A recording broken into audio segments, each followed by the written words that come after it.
Good morning, everyone. Thank you for joining another Akamai Edge Talks. My name is Jonathan Carvalho. I'm a solution engineer based in London. And so for the ones who are new to these Akamai Edge Talks, so these are actually virtual talks that challenge the status quo. They provide, different ideas or alternative ideas, and they allow you to think at the edge. So they aim to inspire you and encourage you to have like a growth mindset. And so the idea is to have then throughout the next months and years, so we can bring external people, in this case, speakers, to touch base on different topics that we can actually use them on Akamai in our professional lives as well as our personal life. So with that, I just want to share that we now have a Aloha page, so you can head to our Akamai Edge Talks and you will find other talks there already. So we have a couple of them. This is actually the third one, but if you want to watch the other ones on demand, feel free to add to our page and then you will see those Edge Talks there as well. The other announcement that I would like to make is we are looking for volunteers. So if you like to be a host and volunteer yourself to be part of the Akamai Edge Talks team, feel free to reach out to me and we can work together on this. As well as we are looking for volunteers for presenters and speakers. So if you know someone that is external to Akamai, that it's an amazing person, can talk about a specific topic that you find interesting, please nominate that person, talk to me. I will be happy to organize things as well. And so with that, let me give you a quick introduction about our speaker today. Most of you know him already. He's Sven Al Hamad. He's the founder and CEO of Webiny. And so as you can see from these pictures, he started his career as a software engineer working for several companies before he co-founded Kishe, which is the world's first smart umbrella, which provides a product which is awesome. So basically, through the app and using his umbrella, you will never lose your umbrella. So you can actually track your umbrella, you can find it. So very cool because it's actually a gadget that we usually forget about. And so then in 2014, he decided to experiment with the enterprise market. In that year, he joined Akamai as a TPM, making his way to TPM level 2 at the senior level. And so throughout these years, and as a tech lover, he spent most of his time learning about different technologies and different markets. And that was when he actually found an opportunity to build a serverless CMS system, which is now called Webiny. And so Webiny provides an enterprise serverless CMS platform that you can host in your cloud. As you can see as well from the pictures, he loves snowboarding, he loves the green color, he loves his family, he spent time running, reading books, and meeting with the friends. And so without further ado, please give a warm welcome to Sven Al Hamad. Sven, over to you. Thank you, Jonathan, for such a lovely intro. I don't know where you found half of those pictures, but good You're job. welcome. You did your research. Well, first of all, hi, everybody. I've seen so many names in the chat and just like memories started flowing back because it was years since now I left Akamai, but I've kind of kept in close touch with the company and with some people there, and it's great to see you all here joining my talk, and hopefully we can do this chat thingy, but eventually maybe we could also do one in person when these things kind of start happening more in person, although this is kind of getting back to the old roots. So I'm hoping that we'll be able to meet in person at one point. Now, in terms of my talk, right, there was a couple of ideas, and Jonathan and I kind of discussed what we can do to make it interesting. But because there were so many, we decided just to focus on one. And the the thing I'm going to talk to you about today is going to be about running a startup in terms of like lessons learned. Because I think you should be able to see my screen now. Okay. Because many of you kind of ping me always on the time on the side and ask, hey, how are you doing? How's the business doing? How's the whole thing with running a company going, right? And I want to talk to you a bit more about my journey there, purely because I consider most of you like people that I've known and I've stayed in touch. So I want to give you a sense into how I was doing, but also give you a sense in general what what kind of, but just doing a small leap of faith, how it can change your life in a very good way, right? Uh, so I'm going to talk to you about some of the lessons I learned at running the Webiny as a startup. To kick things off, not sure if anybody of you know this number. Some of you might. 5,127. It's quite a big number in certain proportions. But what is behind that number is that that's the number of prototypes James Dyson built before completing his first bagless vacuum. Uh, just looking at that number, you can see that Dyson has a deep passion for vacuums. But like you might call him crazy, right? Doing over 5,000 prototypes to build a vacuum, and there were already plenty of vacuums on the market.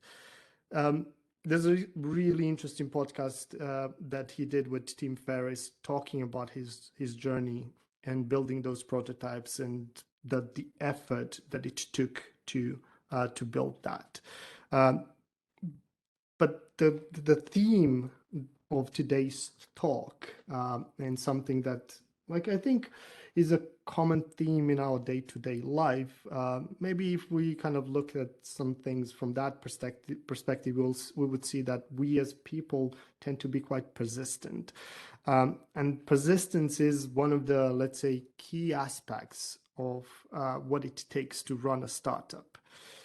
And it's a simple reason for that. Thomas Edison said this famous quote of "I've not failed. I've just found 10,000 ways that don't work." Right? You just don't give up. Right? You go all the way, and don't think that you're looking for that 10,001st way that actually worked, and all of the 10,000 are failures. You need to look at the 10,000 as your steps to evolve, to learn, to open your mind, and to kind of get to a stage where you can now evolve to the next step, next step, and next step. So you need to go through that journey, and there's no way around it. That's kind of just setting the scene for today's talk. So as a quick introduction to Webiny. Jonathan already did that, but Webiny is a company that I co-founded. It's open source, and it's targeting enterprises. It's quite a unique combination, but I truly believe that the future of software is open source. There's actually a famous quote that I don't know who said it, but kind of software is eating the world, but open source is eating the software. That's that wave of how the technology is evolving. People don't want to work with black boxes. They want to understand the technology they're using, and open source is the best way to show them that. Webiny is a CMS, which is short for content management system. It essentially allows you to manage your data for your different channels, including your website, mobile apps, and things like that. But we built it on top of a serverless framework we developed. So we built a whole development framework that specifically helps developers build applications that run on top of serverless infrastructure. And in our case, we run 100% on AWS serverless infrastructure, which gives us immense scalability and performance, unlike any other competitor on the market currently. But let's rewind a bit, right? Let's go back to May 2019. I'm sure Mike is on the call. I think I saw his name. So Mike was my manager, and around that time, I told him I'm going to leave Akamai because I've got this idea, and that's all I had at that point, to be honest. But at almost 5 years, I decided to leave Akamai. It was actually 4 years and 11 months. I didn't make it to 5, sorry. But I had an amazing time there. And just that fact and the people that were there that made the Akamai culture, it was a very, very hard decision to do, to leave something that was not just safe, but something that was great, and to go into the unknown. The lesson that or the question that I asked myself to make that decision, I asked myself, would I rather do this thing and fail, or not do this thing at all? Like, do this thing and succeed is, yeah, that's the option that I'm still going for. But if I fail, would I be able to live with a mistake in an easier way than with a regret of not trying, right? So for me, the mistake was the less of those two evils. I would kind of regret it really deeply if I didn't try it, right? And kind of like, we all have one life, right? And there's another famous quote. I think this was from Ian Fleming, as like, we start to die the moment we are born, right? So that life is already kind of, in a way, I know it's a dark thought, but it is ticking away. There's no retries. So how do you want to approach in making decisions in your life, and how do you want to go through your life? Certain people prefer safety and just determination and kind of knowing how things are. I'm on the other end. I'm the one that I tend to take dares. I tend to kind of go and do these leap of faith, not knowing what's on the other side. And that's what I did in May of 2019. And 2 months later, I packed my suitcase, boarded a plane, and went to San Francisco, like any great startup, right? But the reason I went to San Francisco was to pitch in front of Y Combinator.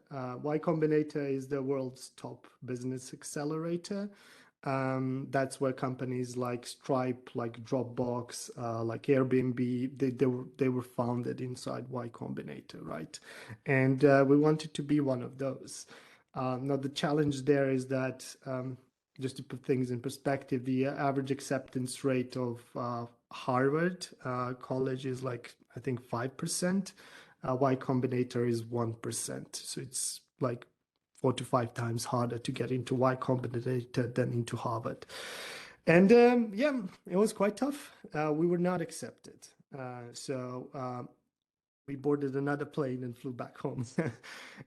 But well, back in London, in the period between July and September of 19, I pitched in front of about 30 investors or so. And well, we just got 30 more no's. You might say it's disheartening, but if you take a step back, you need to ask yourself why. And one of the lessons I've learned is, if they don't get it, it's not their fault, it's mine. What I mean by this is, as I was pitching to Y Combinator and all of these investors, they would just kind of like, our pitch didn't always resonate, and they just didn't get it. They didn't get the product. They didn't understand what we're trying to do, right?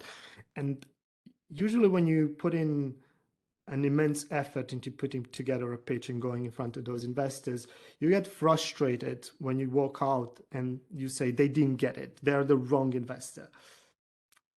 Actually, I control the pitch. I control the slides. I control the whole presentation. So if they didn't get it, it's not their fault. It is mine, right? It is something in my control. And Einstein said, in a way, like, doing the same thing over and over again and expecting different results, it's insanity. So you need to understand that if you're trying to do something and taking always the same approach in doing that, and that's just not working, well, you need to change your approach, right? And with that realization, I changed the pitch, and we got our first investment. So we now had some runway, some money in the bank. So runway is a way how startups say this is the number of days or months we have until we die. It's a scary number, but it's a number that kind of keeps a fire lit under your bottom. So make sure that you never get comfortable. You always need to ensure you are growing so you can get more money in terms of revenue or in terms of another investment. But another way one of our investors put this to us was faster until the thrill of speed overcomes the fear of death. In a way, what this means is, as a startup, you shouldn't focus on like this 10 months. It's like driving a car and there's a wall in front of you. You should not brake. You just need to go pedal to the metal and try to go with the car through the wall. And if you're going fast enough, you're going to breach it and go on the other side. It's a scary thought, but startups are a bit of a scary thing. And if you need to kind of work within that mentality, you need to take a lot of big, bold risks and a lot of big, bold decisions. Funny thing about this quote is it's a quote by a journalist, Hunter Thompson. He started the Gonzo journalist movement. If you ever watched Fear and Loathing in Las Vegas, Johnny Depp is playing Hunter Thompson, and it's an actual real person. So, but moving on, right? Going with that thought in mind of going faster and faster, just 6 months after we raised our first investment, we raised another one because we were going all in and we wanted to move as fast as possible. But with that other investment, we expanded the team. Within like 2 months, we've tripled. So we hired, but then we also fired people. At that point, we were going a bit too fast. And we've learned some painful lessons. One is that the productivity doesn't scale by having more people. You need to have the right people. What happened to us is we had a couple of brilliant engineers that were shipping products like crazy. Then we hired double more engineers. And the ones that were productive now had to account for training, passing on knowledge, and overseeing the new engineers. And on the bottom line, that showed us like, hey, our releases were just not fast enough. They didn't have enough features. We were not moving the product forward in the pace we wanted. So when you are a startup, you need to find people that can move fast together with you. Those are people that can write scrappy code, not high quality code. I know it goes against like what everybody is kind of hearing is like you need to build really quality stuff, right? Sure. But as a startup, you got this runway and you need to ship faster. It's fine if things break. It's fine if things don't scale. You'll fix it, but you need to still ship really, really fast. The other thing we found is that culture is hard and also that it requires an open mind. If you look at the year, well, we're in the middle of the pandemic. And we started building a 100% remote organization. And what I see often in that in this transition to remote, a lot of companies did is they switched office for work from home, but the culture remained the same. Unfortunately, you can't have the same culture in a work from home environment as in the office. It doesn't work. remote working is different to working from home. A remote organization has to build its processes, its culture, and everything around it for that environment. And those things are very different to how you work in an office. Um, like, for example, most of our communication in the company is asynchronous. We don't have uh, we don't have working times. We don't have working days. We don't have ways to track holidays. There's no permissions that anybody can give you to approve your holiday. You just go on a holiday. You just have to put in a calendar notice that you're off. You don't ask anybody that you want to go off and things like that. Uh, I know it sounds crazy, but there's a lot of things that happen around that, why that is possible, and why people are still giving 150% of them to the company with all of these things that makes it super easy for them not to be not needing to be managed in a way. But also what I've found at this stage is, as we grew, is that my role as a CEO, because a CEO in a 3 people company, well, you're the CEO, you're the accountant, you're the HR person, you're the person that knows how to code the website, you're the person that does the marketing, you're the person that codes the website, and all other stuff, right? But now I had to give away a lot of those things, and I had to focus on the true role of the CEO, which is to make sure that everyone else can do their job.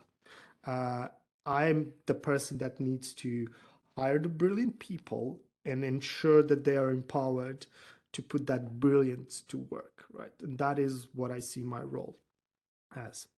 Um, but going to that persistence, we're not ready to give up on Y Combinator. In August 2020, we decided to reapply. Well, actually, this time we got it. So it we took a different approach, and we were prepping for like 3 months this time. Plus, we had a lot more data about our product, our users, what they wanted. We understood them better.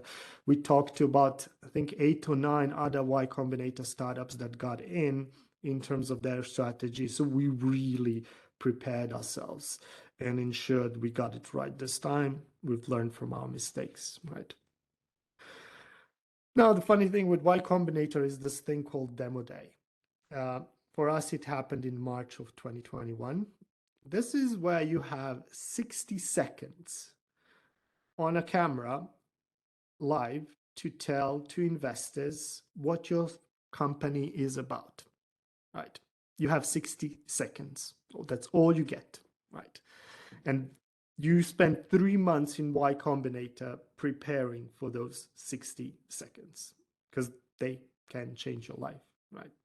And what happened to us in those 60 seconds is that we had 34 investor meetings booked in 3 days. They happened in 3 days.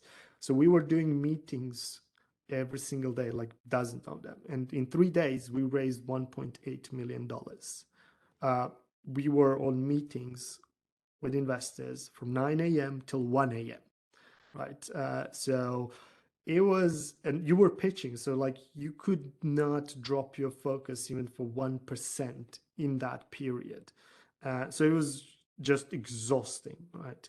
But we got there. We raised the amount we were aiming for. Then we got an interesting advice from one of the investors is that nobody likes a weak sales guy. It's quite a funny quote when the investor told me, and I was like thinking about it. Well, what is he saying, right? And what the investor was saying is that be bold. And we walked into a new meeting on, I think it was like 2 weeks after we pitched and closed our round, and we walked into a new meeting with an investor, and we were playing it really tough in a way that it's a win for me if I walk out of this meeting without a deal. And we made that really clear to that investor. And with such cards on the table, that if we get some money from that investor, it's a win for us. If we don't get We still raised our round. It's a win, right? So we really played a tough game with them. And in one meeting, we doubled the amount we raised from 1.8 million to 3.5 million. Those things are not easy. You are trembling when you are approaching such big, this life-changing moments, right? There's a really interesting quote by Tory Burch. She's a CEO running a fashion company. But she's really kind of nailed it. It's like, if it doesn't scare you, you're probably not dreaming big enough. So you have to dream big. You have to be bold. And the other thing is that you have to seize the moment. I know that us older folk here might know Eminem.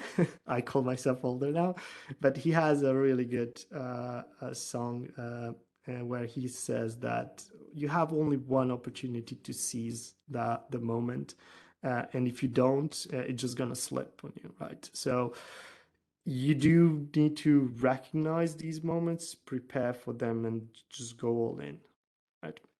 And that's what we did.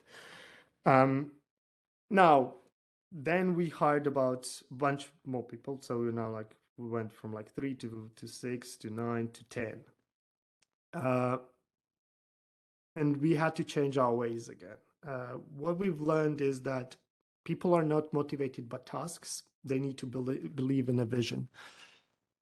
You don't want people to be motivated by tasks. You don't want to hire and pay brilliant engineers or product people or marketing people a lot of money and give them tasks. No, they need to understand your vision, and you need to be really good at passing on your vision.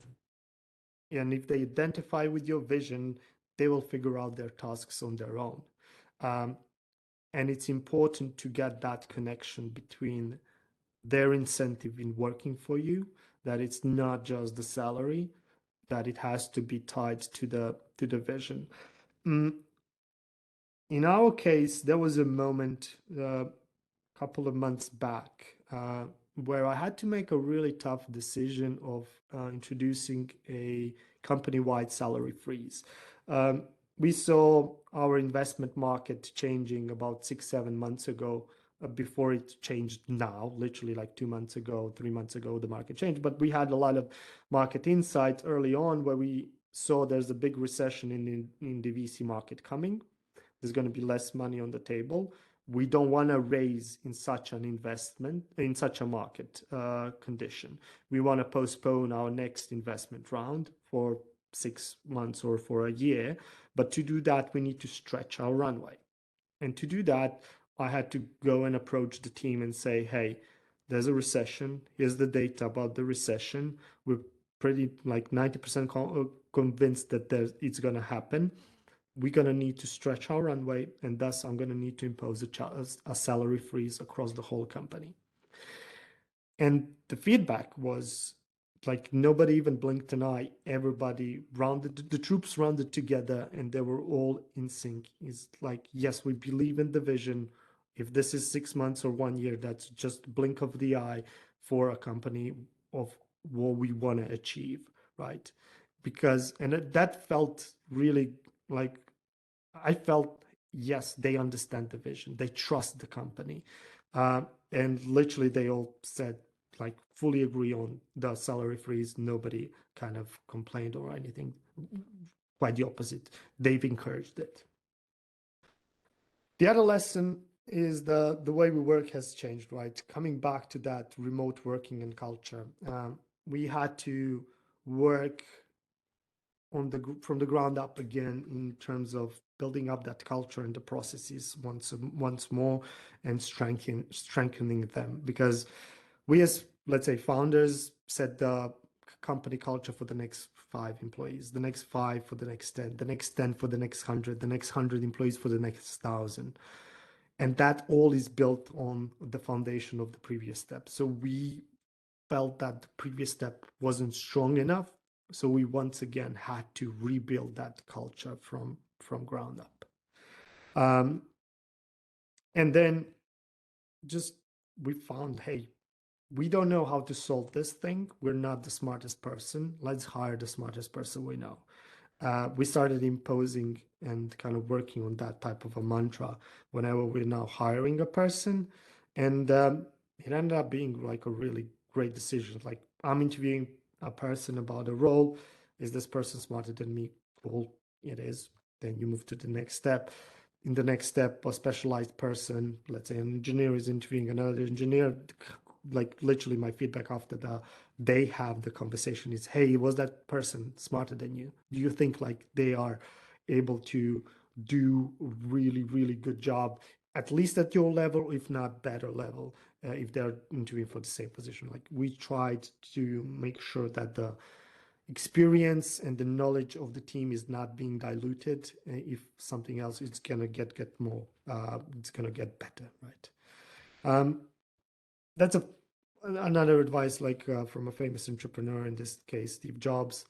It doesn't make sense to hire smart people and tell them what to do, right? It's just be stupid, right? We hire smart people so they tell us what to do. And at many times my decisions were challenged from my peers in the company, and that is what makes me super happy, because that tells me that they are smarter than me in certain situations, that they work what's best for the company, and they want to be vocal about what's best for the company, even in front of me. And we try to encourage that type of behavior all the time. Like, we do town halls, and I challenge people to challenge every single decision that the company made, and we listen to them. And that is building a really brilliant culture inside Webiny. And it it's a hard lesson to learn, especially if you're a proud person or a person with an ego. But the moment you see that by listening to people that are smarter than you and letting them make decisions or change your decisions, and then you see that actually they made the right decisions and the company thrived for those reasons, all you want to do as an entrepreneur, as a CEO, is try to encourage such a behavior even more. Now, this is my last slide. So as a summary, be persistent and bold at what you do. Don't be afraid to take chances in life, and surround yourself with great people. Like, literally, this is, if I needed to describe my last 3 years, this is what I've been doing. And I don't know if Webiny is going to be successful or if we're going to fail or run out of money or just not be successful, right? But regardless, this is a decision for the sake of the journey, not for the sake of the like end destination or the goal. Because I've learned a ton. I've met so many brilliant people along the way, and I've now tried to surround myself with as many of these brilliant people as I can. And I'm just, again, coming to that thought of regret versus a mistake. Like, even if like we don't succeed, it's not a mistake, right? It's not the value I got, the value that people in the company got so far, it made the whole thing worth it already. And we're just at the beginning of our journey. And I just want to leave this message here, just so you ask yourself, if this is maybe a turning point in your life. Do you want to make such a decision now or at any point? Like, but one thing I can tell you for sure, if you do take that leap of faith, it's never gonna be something you will regret. You just not. You're gonna kind of just be happy you did it, and no matter in which way it turns out. All right. So that was it from me. I'm happy to Thank you cut. so much, Sven. Yeah, now we will move to Q&A. So if you have any questions, please write them on the chat. I can see there is already one from Martina Kolarova, and I believe she was asking something related to the time where you were actually pitching to investors. And so her question is, they provided any feedback or they just said no and that was it? Um, so they did provide feedback, but there's a I like to throw quotes, right? um, if people don't want, if the people don't know what they want, right? If you ask them what they want, they will just say, and that's like for example, a quote from Thomas from Ford actually is if you ask people what they want, is they would tell you a faster horse. That's not the point, right? So sometimes the point is that don't always listen to feedback in terms of the the structure of the feedback. You need to ask yourself, maybe why was that feedback even given? So not focusing on the feedback itself, but why was that feedback given?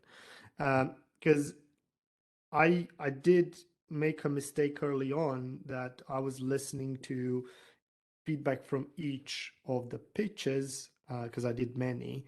Um, I think at this point I probably had close to like probably over 150 pitches. But if I were to listen to every feedback after every pitch and iterate the pitch on that, you would get what's called a Franken advice. It's like an advice from multiple angles, and every angle is different, and then you kind of combine it into one thing, and you hope that that's the golden state. It's quite the opposite. You need to identify a vision and work backwards from that vision and try to communicate that vision on the paper clearly. Now, if you get questions, it's more about listening to which questions they've asked. That's more important than what feedback they gave you. Uh, because if they ask a question about your product, in terms of how it's working, then you didn't explain your product well. If they ask a question about your go-to-market strategy, then you didn't explain the go-to-market strategy well enough, or it wasn't convincing, or you didn't have the right numbers, or the way you presented the slide visually didn't work, and things like that. So it's more listening to the questions they've asked, because the feedback usually they give is, we don't believe this opportunity was convincing enough in terms of your current traction. Fine, right? You want me to convince you that I already have $1 million on the account because I'm raising $500,000 from you. It's like it's a bullshit advice. You don't like, and that's gonna be like 50% of your advice, 50% of your feedback from investors. It wasn't convincing enough because of your traction, because of this or because of that. But usually, like in my case, at this point, I just literally ignore such feedback completely. I just listen to the questions they've asked and try to understand why they've asked it. And a good thing is when they ask such a question is I don't always answer, but I try to ask right away which part of the pitch wasn't clear that they've asked that question, and try to actually get to into their head and see where the confusion was. Because pitches, like you usually have a 30-minute slot and you pitch for 20 minutes and you have about 10 to 15 slides tops. So you can't present a lot of information, and the information can't be dense. It has to be uh, clearly laid out, and it can't be too much of it, because then they are not able to follow, right? Cool, thank you. I do have a question for you. How do you see the future for Webiny and your team at the moment? What are the things that you like personally would like to achieve in the next, let's say, 5 years? So it's a good question. Which, like for us as a company, we believe that privacy is going to be of utter importance. That the world is going to go back to, hey, I don't trust SaaS vendors. I don't trust them with my data. We have this belief that it's your data, your rules. and it has to be within your control. It's like giving keys to your house, right? So we we already see the market starting to realize that, and we are putting an early bet on that on that area. The other thing that we see and that's changing the world is, probably some of you've already noticed, is that open source, as I mentioned that quote, software is eating the world, open source is eating software. There's a big movement in the open source community where different people and companies are now building open source alternatives to common SaaS vendors. Open source for Notion, open source for Calendly, open source for Salesforce, open source copies of everything, right? Because again, going back to the first premise of privacy, cool, my data is with me, but I also need to trust your system as my data goes through your system, although that your system is running on my premise, that your system is handling that data in the appropriate ways, and I want to understand really deeply how it's handling it. That's one thing. And the other thing is that I want to change how your software works oftentimes. That's where open source comes into play. Open source also comes into play that it's building a community. Open source comes into the play when you're hiring people. People want to not just work on tasks in Jira in terms of kind of just coding. They want to be a part of always some open source, because all the companies are using open source in one way or the other. Akamai is using a ton of open source, but by giving back to open source, it's also important, not just taking. So open source, privacy, and then what we see as a third change on the market is serverless. Serverless has this marketing problem that a lot of SaaS vendors polluted what the serverless keyword means. They're presenting themselves as serverless. No, serverless is type of infrastructure, not a business model. Serverless takes away the necessity for me to scale, maintain, secure, and operate a box that is processing my code. I just want to focus on my code. And here's my code. And if I have to execute it 5 times, you charge me 5 times. If I have to execute it the next moment 50 million times, you scale it automatically and execute it 50 million times and build it for me. That's all I want to do. I don't want to think about fault tolerance and all of that. So we feel like that is going to change, because that's going to additionally empower engineers, because now a developer will control how and where and in which memory and which CPU their function executes, but they won't need to manage all the things around it. And DevOps as a big costly thing to apply patches to your servers is going to go away, and everything's going to be thus more secure, because now you're going to work within environments that are managed by professionals on a massive scale. So those are the 3 pillars we see, and that's what we are betting on. How are we going to evolve as a company? We want to pretty much be the industry leader within the enterprise content management space, focusing on the companies that care about those things. Now, there's one fourth actually thing, and that's climate and sustainability. It's a funny one, right? The CMS and climate and sustainability, how it goes hand in hand. Here's a fun fact. We analyzed the carbon footprint of one of the biggest enterprises in Germany in terms of what is the carbon footprint of the AWS virtual machines they're using to operate their website. And we calculated that it takes 10% of all the trees in Berlin to offset just 1 month of the carbon footprint that their website produces in terms of their data centers, because they're running on virtual machines that are operating 24/7. It's running at like 30% of utilization because there's peak demands and you have to over provision. And with our technology and the way that serverless works, we're able to cut that carbon footprint by 80 to 90% in some of our calculations. And now we're going to be starting to do more metrics in terms of how we actually benchmark on sustainability versus other solutions. Crazy world we live in, but if it is an important thing to keep at top of the mind in today's world. So, and we see our solution is beneficial for the environment in such a way. That sounds amazing, Sven. There are another question from Alex Verley and another one from Keith Wilson. So I will just read them and then you can answer them. So the question from Alex is, what did you learn about yourself in the process of starting your own company? A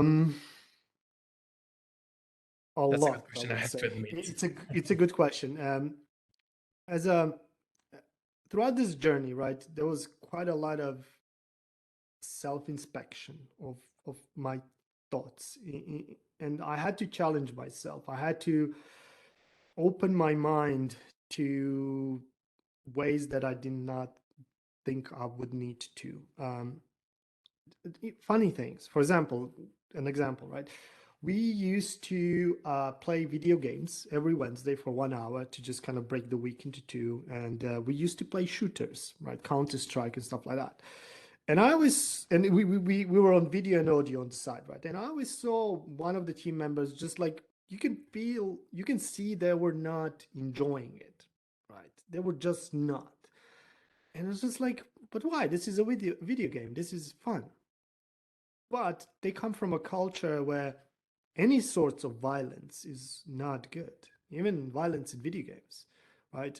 And I was just like, I never thought of that, right? I never thought to ask somebody, hey, are you okay with playing a shooter for a video game, right? I thought it's just everybody likes to do those things because I would like, my co-founder liked, and a bunch of other team members liked, right? So now I'm trying to always approach every new person I meet with literally kind of a blank sheet, no assumptions whatsoever, right? Even the baseline assumptions, it's a nice day. Maybe it's not for them, right? So that's still kind of a lesson that I always need to repeat to myself because we all tend to go into our old habits. So it's that. The other, I think, lesson I learned is that you can just be brave and bold, and people will appreciate even if the things you say can't come up true, right? And people actually do do appreciate that. It's not that they're gonna look at you, oh, you're wrong, I'm not gonna talk to you. No, it's just like I think we all need to start thinking a bit more for ourselves in terms of like what I as an individual want, and how can I make that happen and just be brave about it. Because otherwise you're often living somebody else's dream. And that bravery is something that can often keep you awake at night because you went, you took somebody's money. Sure, you gave them part of your company. That's what investors do, right? But you sold the vision, and that vision is something that's 5 to 10 years away, and it's completely like out of your control from your current standpoint. Uh, so I've learned to be bold. I've learned that this causes stress, and then I had to learn how to control it. And that's where I would say meditation, mindfulness is a lifesaver for me. So whenever I kind of get into this stress, and this stress is every day, I know I need to take a step back and relax and just get my racing mind under control. And learning how to do that was part of the journey as well. But again, mindfulness, breathing exercises help a lot. Right. So Keith's question is more related to the community, I guess. So he's asking, how are you engaging with your users outside of Webiny? Do you have like weekly emails, social media posts, or like video conferences? Yeah, so we got a community Slack. There's about, I think we just broke 1,600 developers there. So anybody's free to join that uses our product, and people there talk, give feedback, yell at us why we did something bad. But I'm talking to our users at least, I would say, 5 times a week at minimum. Mhm. Video conferences, chats, calls. Sometimes it can be like 10 times a week. So I'm talking directly to our users every single week. Other team members are doing the same.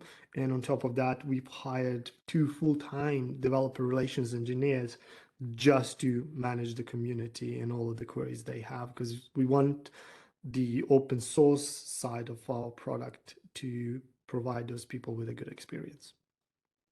Cool. And then it seems we have the last question from Hamish Rose. So he's asking how geographically dispersed are the team, and have you ever all been in the same physical place at the same time? Do they want to meet, collaborate in person in real time rather than asynchronously? Yeah, so we're dispersed between Europe and India at the moment. We, uh, we we we do a lot of asynchronous communication. So time zones and stuff like that, it's much Mhm. easier for us to work across those.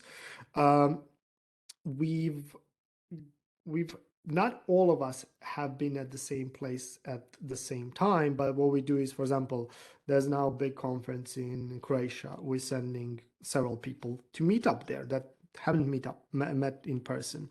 We had recently a big enterprise customer on site 2-day training. So we again sent a different group of people. So eventually everybody met everyone.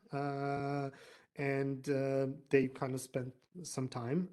But now we're planning kind of a larger offsite sometime next year where we're going to do something for a full week. So kind of get together, build relationships face to face, and then also kind of organize some hackathons and stuff like that. Right. But communication is what I would say the lifeblood of a remote company. It has to be there. It is one of the top things we look for in a person when we hire them. Because if you're not communicating, technically you don't exist in the team. You have to be part. Mhm. Cool. So I think with that, we will close this session. So thank you so much, Sven. I've learned a ton from you, and I believe that it was very useful for the attendees as well. So this session will be posted on our page. So if you want to watch it on demand, feel free to go to our website. I will share it with you as well, Sven. So yeah, have a great day, and thank you so much once again. Thank you all. It was lovely chatting with you all, and glad that you all showed up. I'd never expected these numbers, so amazing to see you all. Hopefully, I managed to pass on a thought or two that you can take away from this. For sure. Bye Thank you. all. Have a great day, everyone. Cheers. Bye. Bye.